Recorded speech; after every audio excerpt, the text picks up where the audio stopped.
começando mais um Café com Marina, que é o nosso encontro às terças-feiras, às 8h34 da manhã, em que a gente bate papo sobre o seu projeto de pós-graduação no exterior e eu te ajudo, dentro do que eu consegui aqui dentro dessa meia hora, 40 minutos, a tirar as suas dúvidas sobre pós no exterior e a gente bate papo. Você pode, se quiser, entrar ao vivo. Bom dia, Karen, tudo bem? Se quiser, você pode entrar ao vivo e fazer as suas perguntas. E se você quiser também, você pode mandar as perguntas aqui embaixo nos comentários desta live. E você que está assistindo essa gravação, saiba que se você quiser fazer uma pergunta para mim, você pode vir aqui na terça-feira, todas as terças-feiras, eu faço essa mentoria às 8h34 da manhã pra gente tirar as dúvidas, né? Pra eu bater esse papo com você e tirar as dúvidas. Sejam bem-vindas e deixa sua pergunta aqui nos comentários.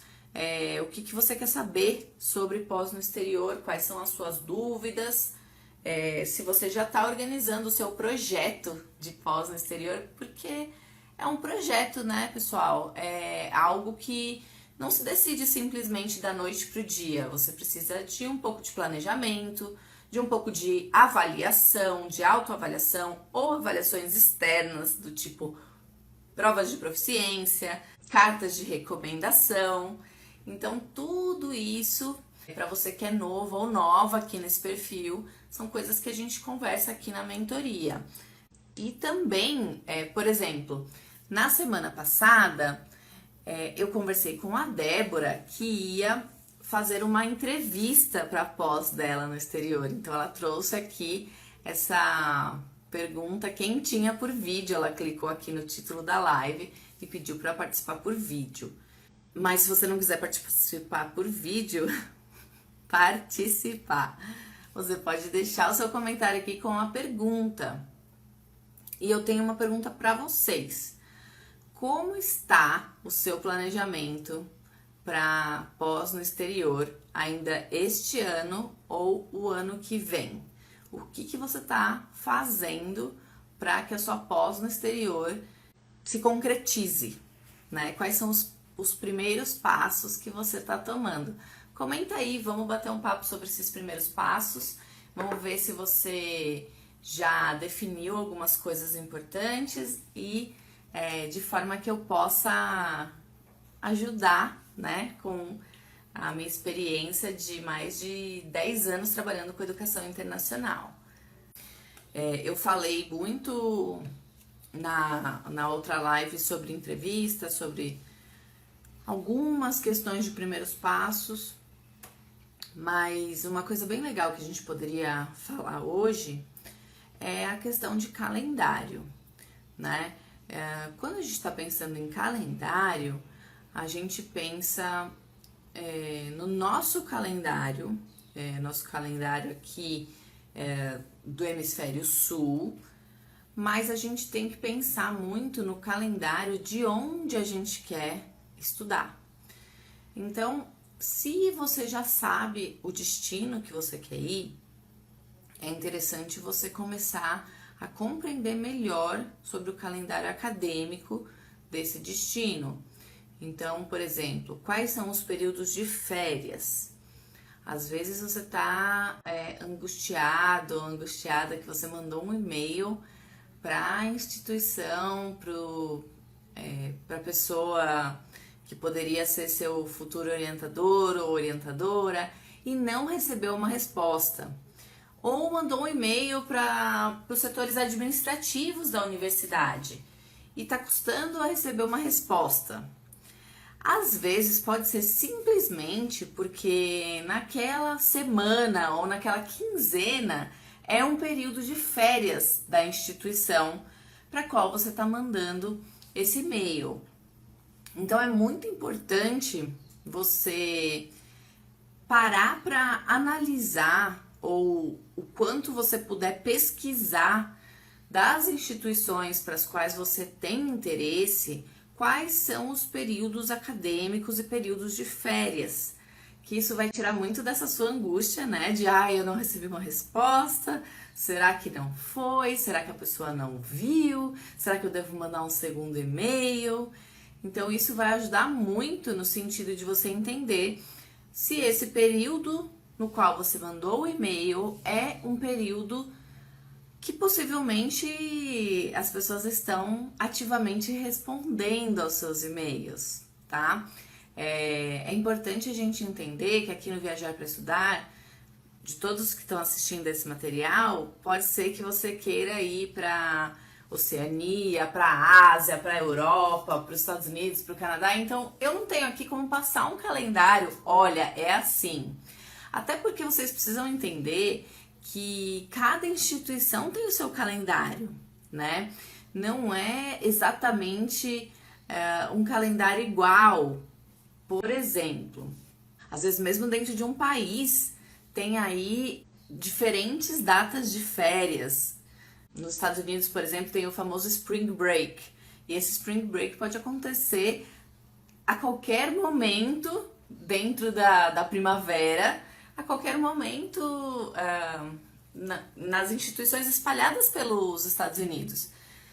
Na Europa, a mesma coisa. Então é importante você pesquisar, né, um pouco qual é o calendário acadêmico da instituição que você está buscando, para que você não sofra aí à toa, pensando, putz, não estou recebendo resposta, será que sou eu? Não, de repente é só um momento, um timing do seu e-mail que foi férias. Então espera um pouquinho, pesquisa e estabelece ali um calendário para você mandar um novo e-mail dando follow-up, porque normalmente quando é férias, né, as pessoas voltam com o e-mail mais carregado, então elas vão ter que te responder com calma. Então, segura aí essa ansiedade para você poder pedir um follow-up na resposta que você precisa da instituição de ensino, né, para o seu mestrado, para a sua especialização, para o seu doutorado. Então, essa é uma dica importante que eu queria compartilhar com vocês, porque calendário é uma coisa que muda de instituição para instituição, tá? Não existe um calendário universal. E aí eu tô dando essa dica de calendário. Lembrei de uma outra coisa, mas antes eu quero tomar um gole d'água e quero saber as dúvidas e as perguntas que vocês podem ter. Então deixa aqui no comentário qualquer dúvida, porque hoje é o dia de mentoria aberta, mentoria ao vivo. Tem uma outra questão de calendário, que é a seguinte: quando a gente está pensando em calendário, chega um momento que, de repente, se você está acompanhando num determinado país ou num determinado processo de bolsas, você começa a ver que as bolsas começam a fechar. Então é importante você perceber essa abertura e fechamento de bolsa. Se você ainda está pensando, ainda não está na prática se candidatando, para você criar um calendário pro ano seguinte, porque você consegue acompanhar exatamente quando abre e quando fecha, para que você possa saber exatamente quando você consegue fazer a sua candidatura. Por exemplo, se você está se candidatando para um programa de mestrado, um programa de doutorado, que tem periodicidade e candidatura, você percebe este calendário e é importante você colocar esse calendário no seu próprio calendário, do seu planejamento, para você estar se antecipando no ano da sua candidatura. Agora, por exemplo, a Milena me perguntou aqui: eu ainda estou fazendo minha lista de universidades para começar no segundo semestre de 2022. Não sei se já estou atrasada. Quanto tempo antes do início você recomenda mandar os e-mails para doutorado, no caso? Uns 6 meses? Olha, Milena, vai depender muito, né, da característica da universidade, mas entre 1 ano a 6 meses de quando você estiver pronta para iniciar, é um período ok, que você começa, né, a entrar em contato, você começa a fazer essa sinalização de que você tem interesse de trabalhar naquele destino, naquele assunto, naquela universidade, com aquele pesquisador ou pesquisadora. E aí você começa a ter, né, como falei, entre 6 meses a um ano, uma perspectiva desta pessoa que está entrevistando de se vai haver vaga ou não. 6 meses, eu acho um pouco corrido no sentido que assim, se você esperar, eu vou esperar dar exatamente 6 meses, aí eu vou mandar um e-mail. Eu acho complicado, porque pode cair aí numa data de férias, como eu mencionei antes. Eu não sei se você chegou no início dessa live, eu tava falando sobre... existem alguns períodos de férias, né? E nesses períodos, pode ser férias longas, tipo de 3 meses, ou pode ser férias mais curtas, de 15 dias. E não é que nesse período de 3 meses não vai haver ninguém na universidade, né? Porque principalmente no doutorado, em geral, as pessoas não vão tirar 3 meses, mas pode ser que a pessoa esteja se preparando para um sabático, por exemplo, pode ser que ela esteja se preparando para uma licença. Então, esse período de talvez um ano é interessante. Você está falando aqui que está fazendo a sua lista para começar no segundo semestre de 2022. Então, vamos pensar aqui, ó. Nós estamos nos encaminhando para o segundo semestre de 2021. Então, teoricamente, quando começar o segundo semestre, você já vai estar num período de um ano, né?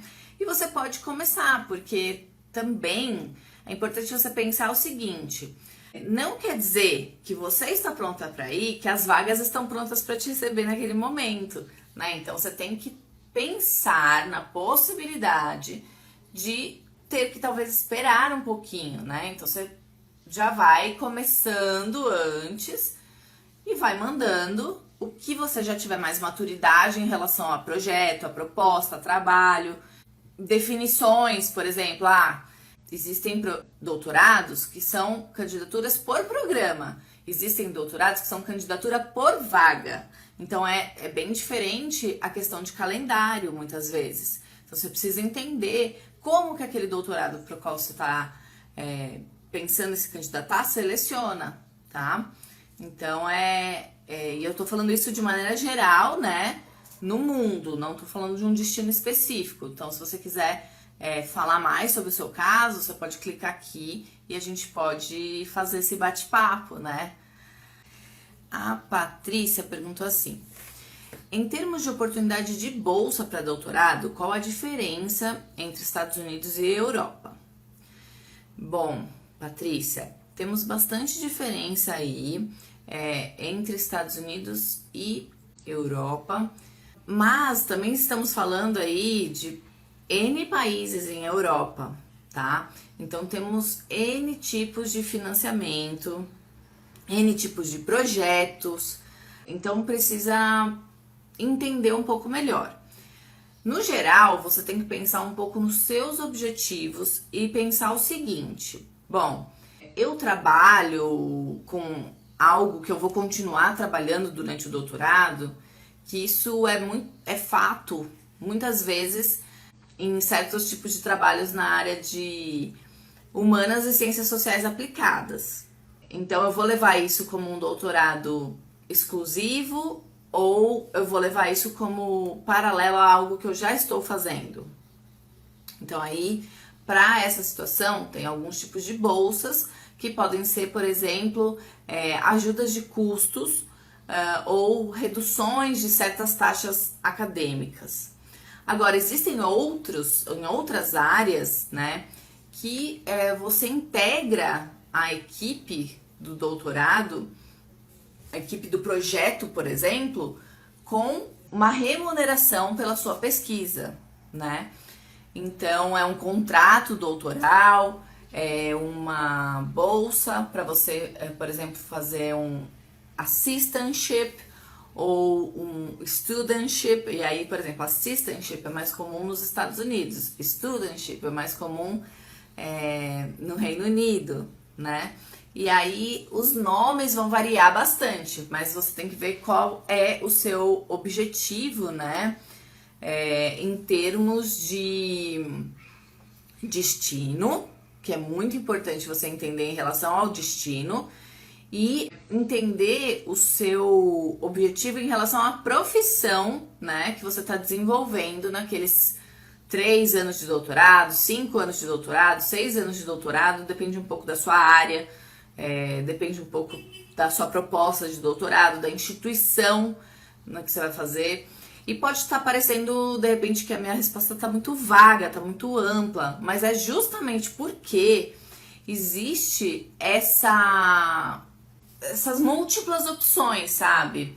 Então, por exemplo, existem países ou universidades, eu não vou dizer países, em que você, de repente, de saída não encontra nada sobre doutorado, sobre bolsa de doutorado.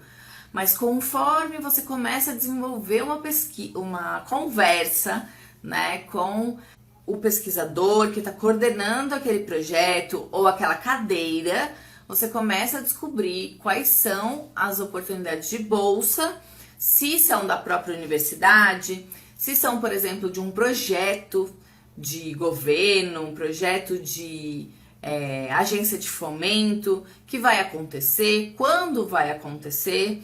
Então, as oportunidades são múltiplas, tá? Vou te contar um exemplo, um caso de uma participante da Jornada Viajar para Estudar, que é a minha mentoria, e ela chegou a entrar em contato com um laboratório com o qual ela tinha muito interesse em trabalhar, em desenvolver a pesquisa dela, e lá, naquele momento, não tinha bolsas. A Adrine, que é esse perfil lá, Science Suite, falou, manda e-mail para as coordenações acadêmicas. Isso! Então não tinha bolsa, ela mandou e-mail para coordenação do departamento que ela queria, e aí começou a desenvolver uma conversa. Não foi algo da noite pro dia, mas dentro dessa conversa, ela e a pesquisadora principal encontraram uma bolsa para a qual elas precisariam, a instituição precisaria se candidatar. E ela, a minha mentoranda, cooperou no projeto de candidatura. E elas submeteram, e depois de um tempo, ela recebeu um e-mail da pesquisadora, né, da futura orientadora dela, falando, olha, neste momento eu não tenho bolsa e nós não recebemos essa bolsa ainda, mas eu vi o seu trabalho aqui junto comigo, eu estou à disposição e eu quero você no laboratório. Eu vou movimentar aqui os meus fundos para trazer você. Então, não tenham medo em se apresentar, em apresentar suas ideias, em conversar, porque é uma troca mútua. E a Adrine, ela fez uma entrevista comigo, é uma entrevista um pouco antiga, quem sabe a gente pode até renovar a perspectiva dela, né, que acho que já deve ter passado um ano e meio, mas nessa entrevista ela comentou, ela falou assim, eu me comunicava fazendo perguntas, e Adrine, se você estiver aí e quiser acrescentar qualquer coisa, pode comentar, fazendo perguntas de forma que a pessoa com quem eu estava me comunicando tinha, né, uma necessidade de responder, e a conversa ia ficando um vai e vem nesse sentido de correspondência, o que gera normalmente, né, esse entendimento do que tem de perspectiva, do que tem de vaga, se você pode ou não se candidatar futuramente, quando é o melhor momento para mandar o e-mail, porque até isso você pode combinar, falar assim, oi, tudo bem, então qual é o melhor momento para que eu entre em contato novamente, para saber um pouco mais sobre bolsas de estudos. E geralmente, quando esse pesquisador ou pesquisadora não tem disponibilidade no seu grupo de pesquisa, ou entende que aquele tema não tem muito a ver com aquilo que está pesquisando no momento, pode indicar para outra pessoa, né? Que acontece normalmente, é algo normal, tá? E às vezes até é bom, porque você vai pesquisar com alguém que tem verba e quer pesquisar aquilo que está alinhado com o que você também quer pesquisar naquele momento, né? Que doutorado é muito isso. Eu vou pegar mais algumas perguntas que vocês mandaram aqui. Então, Patrícia, se fez sentido o que eu falei, você comenta aqui pra mim. A Débora perguntou assim pra mim. O IELTS é melhor que o TOEFL? Olha, em termos de aceitação, tanto o IELTS quanto o TOEFL são amplamente aceitos em várias universidades no mundo. Então, não se preocupem quanto eu vou escolher uma porque essa prova vai ser mais aceita, ou essa prova vai ter uma validade maior, essa prova vai ter isso, vai ter aquilo. São praticamente iguais, tá? Então, faça a prova que a data é melhor para você e o local é melhor para você. Então, por exemplo, você prefere fazer a prova em casa? Então, você tem que fazer o TOEFL. Você tem uma boa conexão de internet, você, de repente, está longe das cidades que estão aplicando o IELTS, investe no TOEFL, né? No TOEFL em casa. Ou não, você não tem privacidade no local em que você poderia fazer a prova, que é o local que está o computador, você tem alguma questão ali técnica, você prefere fazer no centro aplicador, as datas do IELTS estão melhor para você nas cidades, faz o IELTS, entendeu? Tanto faz. Eu sempre falo que é uma questão muito mais do que o pessoal às vezes fica, mas eu prefiro o IELTS porque isso, eu prefiro o TOEFL porque aquilo. Na prática, vamos ser bem prático aqui. Quando você está pensando em candidatura, e o meu trabalho é esse, em relação às provas, é te fazer enxergar qual é mais estratégica para você. A estratégia é você ver qual é a data melhor para você fazer dentro do seu planejamento de candidatura. Ou seja, por exemplo, você pensa em fazer um mestrado e um doutorado. Você quer emendar. E pode ser que você não vá fazer na mesma instituição. Então, você precisa ter sua prova de proficiência pronta. Significa que você vai fazer uma prova 2 vezes? Não necessariamente, porque às vezes você vai se candidatar para o doutorado quase que no início do 2º ano do mestrado, né? Tipo, não no início, mas lá no final do 1º trimestre, no final do 1º semestre. Então, você pode escolher fazer próximo à data de candidatura do seu mestrado, de forma que você maximize as chances de você usar essa prova de novo para a candidatura do doutorado, por exemplo. Ou então, se você não tem muita certeza da sua preparação, você quer contar com a possibilidade de tempo de você faz uma preparação, faz uma prova, mas aí você tem que provisionar o tempo de uma segunda preparação. É uma estratégia. Não é uma estratégia tão forte, mas é viável. Eu sempre digo que assim, a única coisa que você não pode fazer é fazer a prova, tipo, na véspera do que tá fechando a sua candidatura.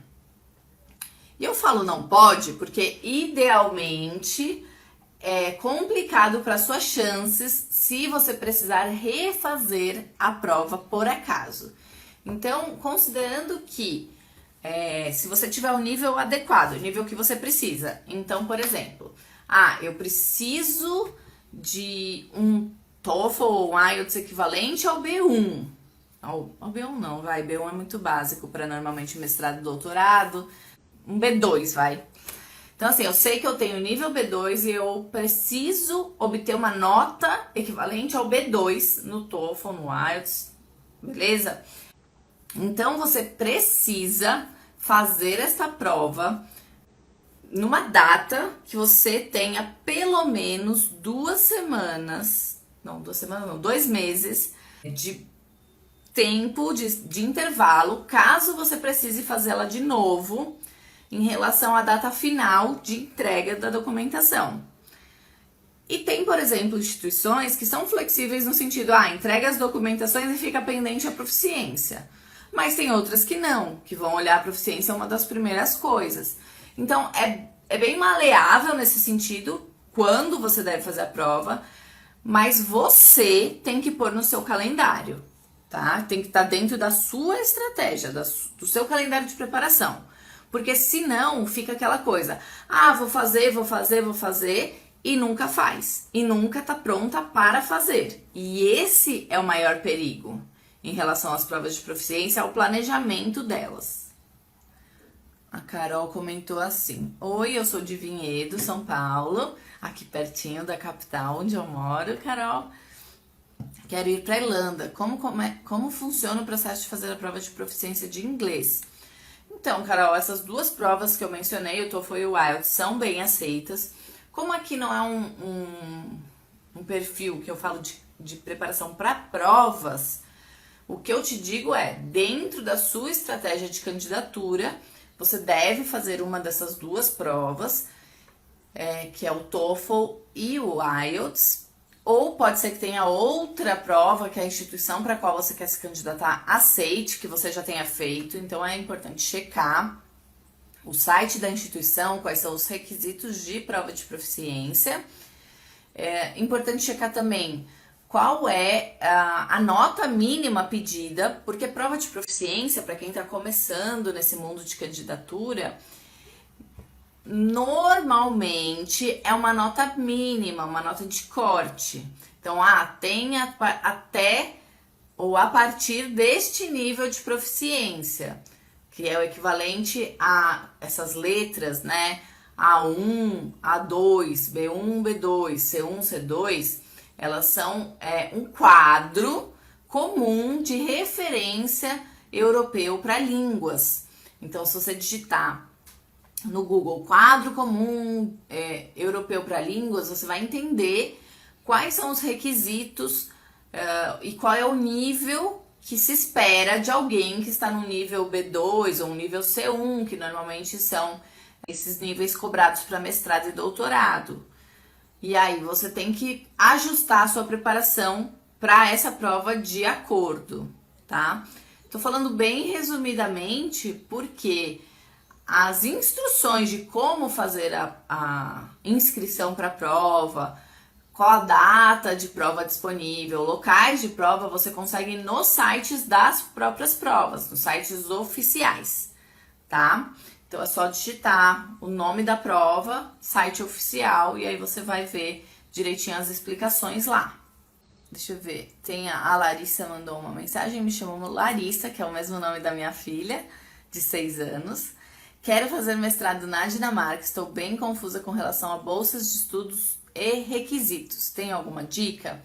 Então, a dica quando tem confusão, quando tem dúvida, primeiro, rever o material, entender se você leu todo o edital, se você não deixou algum ponto passar. O edital, ou o material, ou qualquer FAQ, né, as perguntas frequentes em relação àquele programa ou aquela bolsa, pega uma instituição como exemplo e lê tudo. Depois, na segunda instituição, você compara.